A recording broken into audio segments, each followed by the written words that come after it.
Hello mga ka-farmers, magandang araw po sa inyo lahat. Nandito po tayo sa ating bonsai, Ficus carpa o Ficus nana. Ito po ang nasa 5 years na po ito. Kung makikita po ninyo ang shape ng kanyang mga sanga, medyo maganda na at organized na po. So ang ginawa po natin, pinayakap po natin sa isang bato, sa isang stone na maganda ang pagkakatayo, at nilagay po natin sa isang kawa. So ang paraan po ng pagmi-maintain nito ay atin po itong kinakat.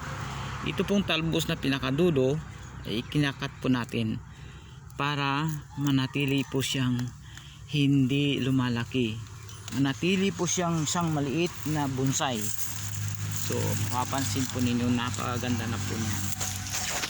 So yan po yung ating Ficus nana,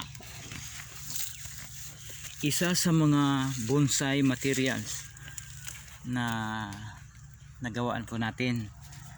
Yan po. So mapapansin po natin na ito pong ugat niya medyo nag-organize na siya sa puno. So marapat lang na ito po ay ikat po natin. Ito po, wag po nating hayaan na lumaki ng lumaki itong mga ugat na ito. So isa sa po sa paraan ng pag-maintain natin ng ating bonsai tree. Yan po. So lagi po natin kinakat.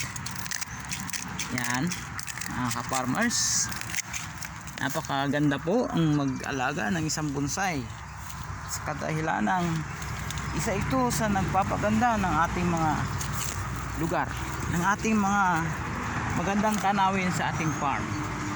Yan po, bonsai tree. So dito lang po yan sa Kado Farm mga ka-farmers. Yan lang po muna at magandang araw po sa inyo lahat. Sundan po ang ating mga activities dito sa farm. Maraming salamat po at magandang araw po sa inyo lahat.